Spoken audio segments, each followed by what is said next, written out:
Ew, raising some old hag's brat? Gross. You can deal with that yourself. Jason looked at me with disdain and hurled those unbelievable words. After 3 years of fertility treatments, we were finally expecting. And he said this about our child. He had often spoken hurtfully before, but this time it felt like my insides were boiling. Understood. Anticipating something like this, I had prepared a divorce form in advance and now thrust it in front of Jason. What? Apparently, he hadn't thought I would actually initiate a divorce. As his eyes widened in shock. Despite his blatant infidelity, why did he seem so surprised now? I've filled out what I needed to, you just finish up and take it to the office. Thanks. As I spoke, Jason, probably unable to back down due to his male pride, reluctantly signed the divorce papers. My name is Kristen Owen. I'm 39 this year. I live with my husband, Jason, and we've recently conceived a new life. At 3 months pregnant, I'm deep into morning sickness. But having wanted a child for so long, this pregnancy has been a joyful event for me. Yet, there was one thing ready to ruin my happiness, Jason. At the beginning of our marriage, Jason treated me with utmost care. Can't believe I'm married to such a beauty. My life isn't so bad after all, he would boast to people around us. And I would feel both embarrassed and delighted whenever someone teased him saying, "There he goes again." Honestly, I was quite popular with men when I was younger. Not that I ever slacked off on pursuing beauty. Every day, I researched what makeup, hairstyles, and fashion would suit me and even appeal to women. As a result, I now run an online beauty salon and am launching a cosmetic brand from home. While I do make a decent income as a sole proprietor, I haven't fully disclosed my earnings to Jason. When I try, he dismisses it with, "You're just playing around on social media all day." Initially, he used to admire me greatly, but now he mocks me as an old woman. And laughs saying, no matter how hard an old hag tries, her skin will just wrinkle up. I don't know what changed in Jason's heart. Perhaps he's always scorned others and I just never noticed it. We met through a dating app, and since we had no mutual friends, I knew little about his true character. Jason is a year older than I am. Remembering how thrilled I was to find someone my age on the app, I quickly reached out, and we hit it off and agreed to meet. After several dates, we began a relationship, and 3 years ago, when I was 36, we got married. When we married, tears nearly overwhelmed me. I felt like I was finally seizing happiness at this age, after having been merely a casual fling to many men before. When you fall in love like I do, you end up being convenient for men. But Jason was different, or so I thought. What went wrong? Our marriage seemed to go well only for the first 6 months.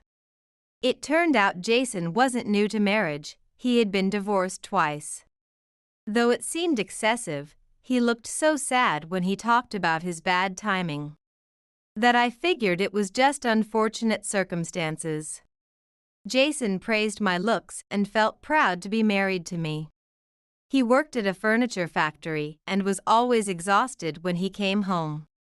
Despite not earning much and nearing despair as he approached 40, marrying me seemed to lift his spirits. Sometimes he would go out drinking with colleagues, and inevitably, a drunken Jason would hug me and thank me for marrying him, which became a regular scene.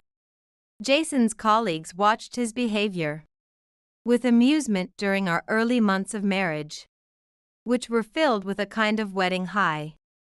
We lived a comfortable life, splitting the living expenses equally from our salaries. Whenever I suggested paying more, Jason, perhaps out of male pride, insisted on keeping it equal. In reality, I earned more, but I never fully disclosed my income to avoid hurting him. The first shadow over our married life appeared about 6 months in, when I began to think about wanting children. I wondered what Jason thought about having children. At 36, I felt an urgent need to start trying for a baby. One night, I mustered up the courage to ask Jason, "Do you think we could start trying for a child?" Jason was in a good mood, just out of the bath and drinking a beer. But at the word child, his body tensed visibly. "A child, huh? Okay." His flat response surprised me a bit. Jason had been married twice, but never mentioned children. It seemed he wasn't opposed to the idea. "Thank you." Although I was puzzled by his ambiguous attitude, we decided to start trying for a baby. But at 36, I knew it might not be easy on my own, so I quickly started going to a clinic. Given my age, I was briefed on artificial insemination and in vitro fertilization. But not wanting to burden Jason financially, I opted to try timing intercourse first. I would visit the clinic weekly for ovulation predictions. And then we'd time our intimacy accordingly, which supposedly increased our chances of conception. I immediately shared this with Jason, who grimaced visibly. "What, so the doctor decides when we do it? That really doesn't motivate me at all." Jason's cold words stung.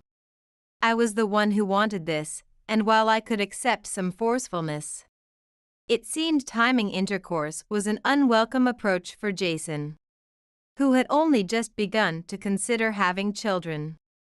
I understood his feelings, but I wished he hadn't expressed them in front of me. "I'm sorry, but this is the least expensive way and increases our chances the most. It's tough, but let's work on this together." I tried to keep the mood light. "All right. So we can get pregnant quickly with this timing method, huh?" "Well, it's just for a little while, so fine." His words weren't exactly enthusiastic, but at least he hadn't lost all motivation. And I breathed a sigh of relief. Thus, I managed to persuade Jason, but reality wasn't so kind. I diligently informed Jason of the schedule the doctor gave me. But in practice, we only managed intimacy once a month. I didn't expect it every week, but once a month wasn't enough to conceive. Realizing this, I timidly approached Jason again. "I know it's hard, but could you maybe try a little harder? Of course, it's fine when you're tired. But at this rate, it might take a few more years, and that feels overwhelming." It took a lot of courage to express my feelings to Jason. But without initiating things myself, I had no choice but to wait for him to be in the mood. Jason, just back from work, listened to my plea and scratched the back of his head, looking annoyed. "What? Why should I be told what to do? This was your idea to begin with. Plus, I'm tired from working every day. It's not like you, staying at home and having an easy job.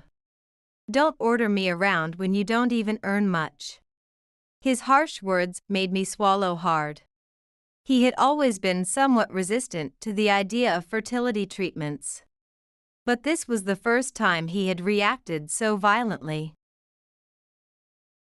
I couldn't bring myself to retort further and remained silent. I understood Jason's feelings, which is why I had tried to be careful in how I spoke. However, it was infuriating to hear him deliberately bring up my work to put it down. That day ended on a knife edge. And I couldn't bring myself to sleep in the same bed as Jason. Alone in my blanket, I stifled my cries and wept. Could I ever have a child? I had hoped it would be with Jason, who had once loved me. But perhaps God has decided not to bless me with a child. Despite the uncertain days, I continued with the fertility treatments with Jason for 3 years. My friends from school days were now busy raising 2 or 3 children each. Yet I was still unable to conceive. My heart was worn thin, and I had resolved that if it didn't work out the next time, I would give up. A month later, miraculously, I became pregnant. When the doctor confirmed my pregnancy at the hospital, I was so happy I almost jumped for joy. The doctor, knowing I had been coming for 3 years, rejoiced with me, saying, "Congratulations." That day, I rushed to tell Jason the moment he returned from work. "Jason, we did it. We're having a baby." I conveyed my gratitude to Jason, who had cooperated all this time, with a voice full of emotion. However, Jason merely muttered indifferently, "Ah, that's good," as if it concerned someone else. I thought he might at least share the joy since we had worked on this together. But perhaps he was just tired from work today, so I forced myself to be satisfied. Now that I was pregnant, I began to live carefully, avoiding alcohol and raw foods. However, Jason did not seem to care about my condition, and increasingly drank alcohol openly in front of me. "Ah, sorry. You can't drink, right?" Realizing he was deliberately drinking in front of me knowing I couldn't, honestly made me angry. And as I reached 3 months of pregnancy, I began to suffer from morning sickness and spent more days bedridden. I left work to my assistant staff and decided to rest for a while. "Sleeping again? You have such an easy job, yet you're such a lazy wife. Just a burden." Jason would throw these cold words at me as he left for work, while I struggled with morning sickness. I had no energy to resist, always feeling drained in bed. Seeing Jason say whatever he liked without showing any concern for my suffering made me very sad. After all, he calls me a burden, but I pay for the groceries too. We split the living expenses evenly, so I'm paying for my own share. Therefore, the fact that I'm not eating as much should technically save on food costs. There's no point in cursively trying to insult someone with baseless words. Despite being dismayed by Jason's attitude, I had intended to continue the marriage. I thought it wasn't right to force a life without a father on my child, due to my circumstances. Plus, there was a slim hope that Jason might change his attitude once the child was born. Holding on to that sliver of hope, I continued to battle my morning sickness. Then one day, while I was bedridden as usual, I heard Jason return home and open the front door. "Ah, next time until morning, yeah." Hearing Jason's voice on the phone shocked me. He seemed drunk, speaking a tone higher than usual, talking to someone on the phone. His voice sounded affectionate, like one might speak to a lover. And my heart pounded in response. I do feel bad about it. I'm technically married, after all. Please wait a little longer. I plan to leave her soon. Despite me lying in the room, Jason was loudly talking on the phone. Not only that, I was speechless when I heard the word leave come out of Jason's mouth. Could it be? Even though we just found out we're having a child, is Jason planning to leave me? And from the phone conversation, it was only natural to suspect that Jason was having an affair. Okay, got it. See you tomorrow then. I love you. Jason's whispers of love left me trembling. How could he boldly do this here, especially while I'm suffering from morning sickness? I could have stormed out of the room and confronted him. But if he simply denied having proof of the affair, that would be the end of it. I regretted not recording the phone call earlier. I decided to calmly gather evidence of Jason's affair before enacting any retribution.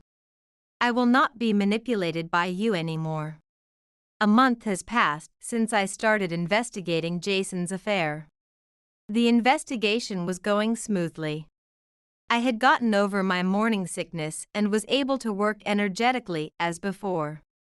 Just yesterday, my assistant gave me some surprisingly good news. With this momentum, I was determined to work hard. As usual, facing my computer in the room. One night, Jason had not returned home even late into the night. So I messaged him asking, "When are you coming home?" But he didn't read the message for a while.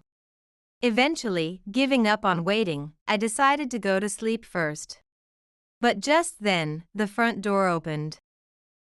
Overtime was so tiring today. Jason entered the house mentioning overtime. But it was hard to believe he had been working overtime until this hour. The scent of perfume was on Jason's suit, and I sighed in dismay. "So, there's no overtime at this hour, right? Were you perhaps out with another woman?" Having gathered evidence of Jason's affair, I confronted him more boldly than usual. "Huh? A woman? What are you talking about?" Jason tried to play dumb, but I could see through his lies. But I deliberately chose not to bring up the affair right then. "Hey, look. Here, I got the ultrasound video from the checkup today. See how lively the baby is?" I brought up the baby unexpectedly to gauge Jason's reaction. If he showed even a little excitement about the baby, I might reconsider the affair. But to my talk about the baby, Jason snorted and said dismissively, "Ew, raising some old hag's brat? Gross. You can deal with that yourself." Jason looked at me with disdain and hurled those unbelievable words. After 3 years of fertility treatments, we were finally expecting. And he said this about our child. He had often spoken hurtfully before, but this time it felt like my insides were boiling. Understood. Anticipating something like this, I had prepared a divorce form in advance and now thrust it in front of Jason. I had planned to present the divorce form after discovering Jason's affair. But it ended up being used sooner than expected. If we were going to divorce eventually, it didn't matter when I handed it over. What? Apparently, he hadn't thought I would actually initiate a divorce. As his eyes widened in shock. Despite his blatant infidelity, why did he seem so surprised now? "I've filled out what I needed to, you just finish up and take it to the office." "Thanks." As I spoke, Jason, probably unable to back down due to his male pride, reluctantly signed the divorce papers. The next day, I took the signed divorce form to the office to file it. Thinking that our marriage had ended with just a piece of paper felt anticlimactic. When I returned home, Jason was already at work.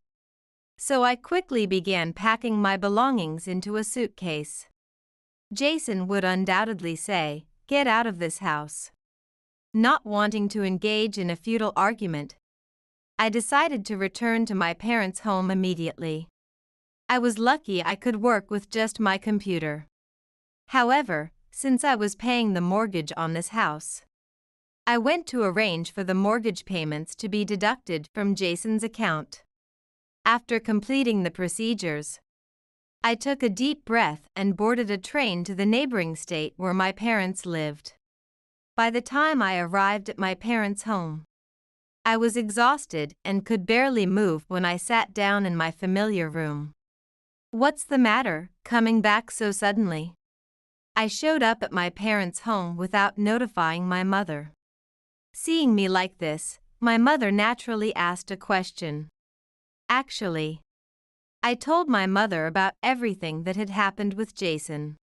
How things were good at the beginning of our marriage. How his derogatory comments towards me increased once we started trying for a child. Yet, I held on to a faint hope that things might change once the baby was born. So I endured.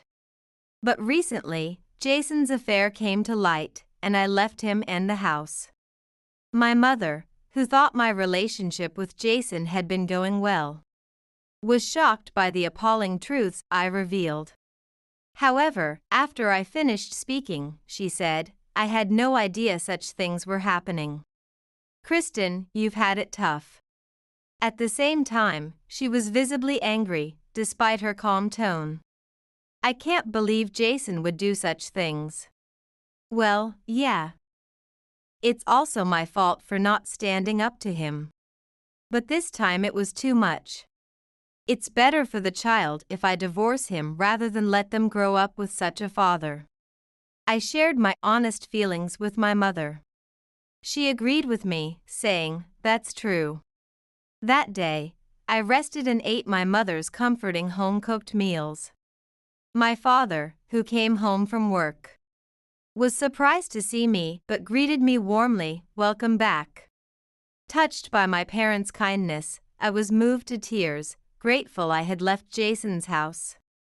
A month has passed since I started living at my parents' house. Life with my parents was like watering a dried-up flower. It soothed my troubled heart. Since my mother is a homemaker, she could take care of me all day when I was unwell. Preparations for the incoming baby were going smoothly, and I felt content. Work was also going well, thankfully. The sales of my cosmetics were consistently increasing.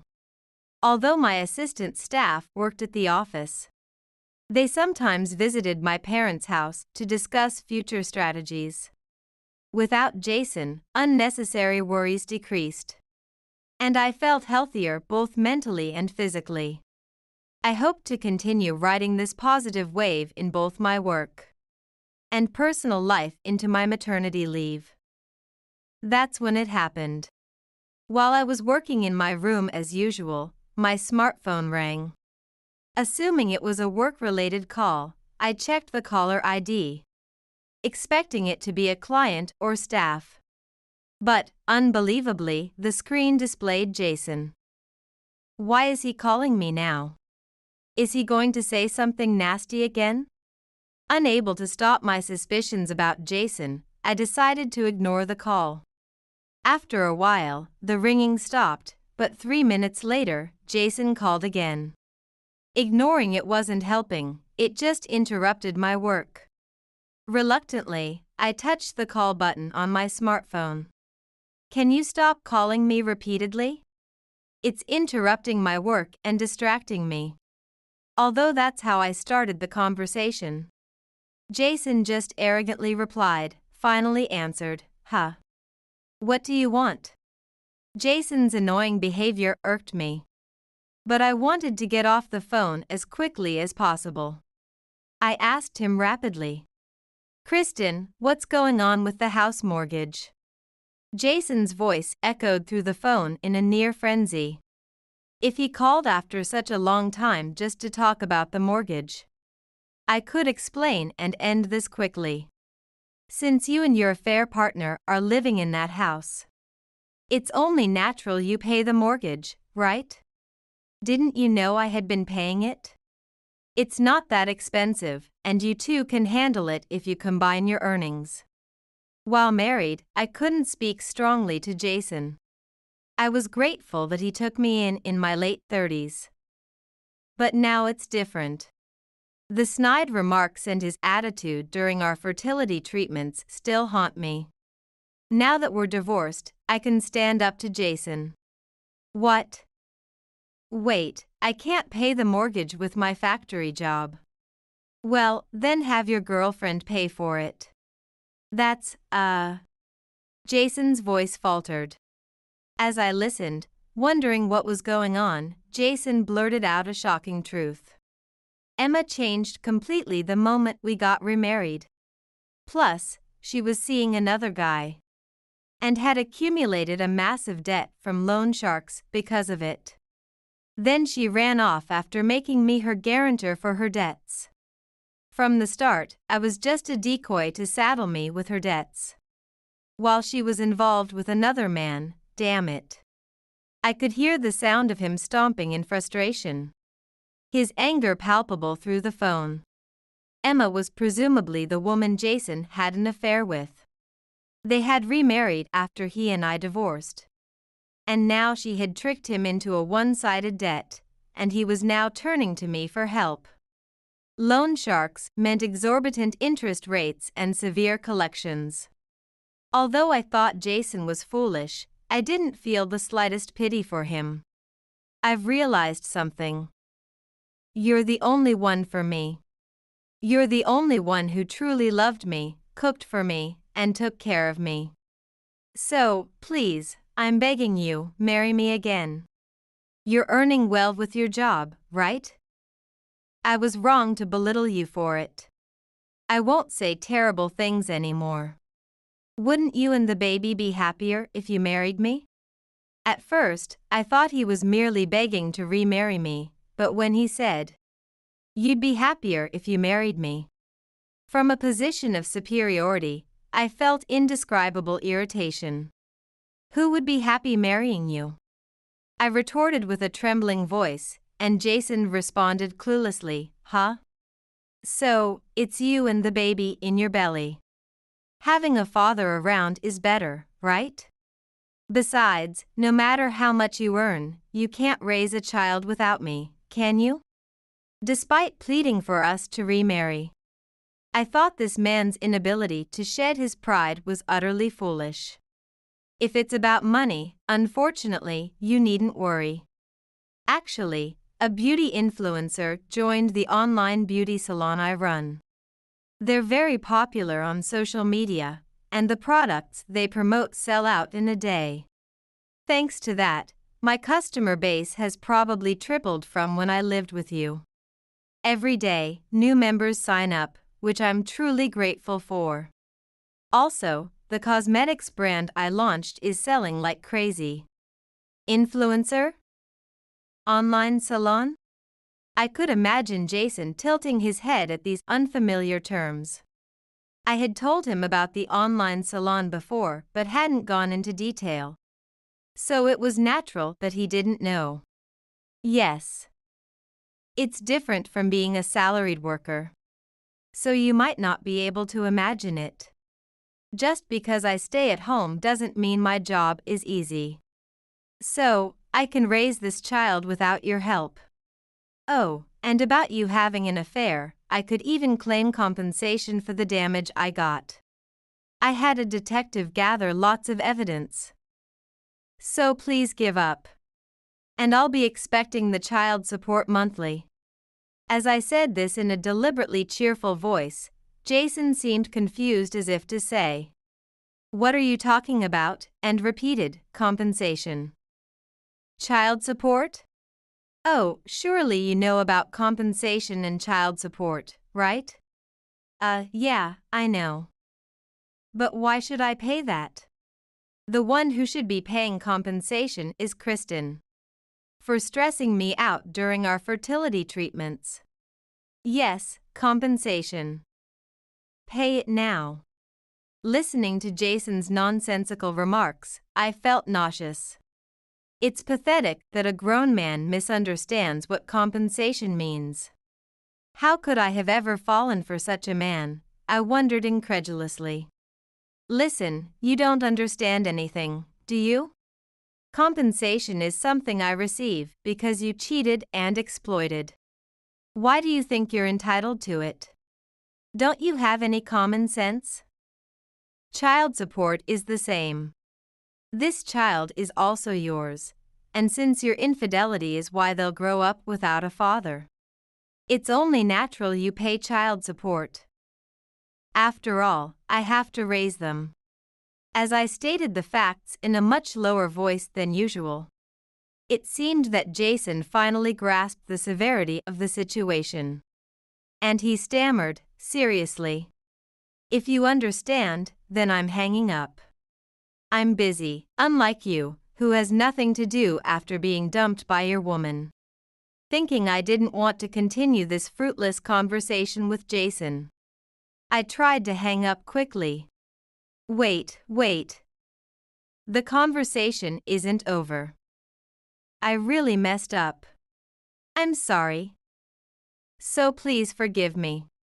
At Jason's last plea, all I could do was sigh. Jason, who always lived conveniently for himself, must have been dumped by his previous wives for similar reasons. That's why, even at 40, he still behaves without any moral compass. Finally understanding this, I felt clear and managed to hang up the phone. Well then. After the call ended and the silence followed, I noticed my heart rate was elevated. Exhaling slowly, I felt somewhat relieved. When my phone rang again shortly after, I immediately set Jason's number to block. Now, I won't get any more nuisance calls from Jason. In the newfound peace, my heart gradually calmed. A few weeks later, through a lawyer, I successfully received $30,000 in compensation from Jason. Hearing that he would also pay child support monthly, I felt filled with joy for winning against Jason. According to what I heard through acquaintances, after being burdened with debt by his remarried partner and the compensation he paid to me, Jason desperately resorted to stealing products from the furniture manufacturing plant he worked at and sold them privately for less than the retail price. Once discovered, he was naturally fired from the company. Since then, jobless, penniless, and womanless, middle-aged Jason seemed to have fallen into despair, indulging in cigarettes, alcohol, and gambling, a typical fall into darkness. I haven't heard anything about him since. The old Jason is long gone, and knowing more wouldn't benefit me. I can only imagine, but Jason probably won't be able to hold a decent job anymore. Once dismissed for misconduct, he'll be tainted in the industry, and he'd have to disclose it on his resume. Living as a part-timer might be all he can manage now, but even that seems unlikely for him now. The price he paid for tormenting me and chasing after young women was indeed too high. But having been trampled on by Jason, I honestly feel quite refreshed. On the other hand, as my due date approaches, I'm preparing my heart to become a mother. Being a single mother is certainly daunting, but now I have strong allies in my parents. Of course, I can't rely on them completely, so I plan to work hard and give back to my parents. Thanks to the influencer effect, PR projects from major cosmetics companies are pouring in, and I'm riding a wave of success. It was lucky, but it's all thanks to the support from those around me. We're increasing the staff and strategizing to approach new customers. I think I'll be busy with childcare for a while, but when I return to work, owning my own store might be nice. The future looks very bright and exciting. I'm truly looking forward to what's ahead.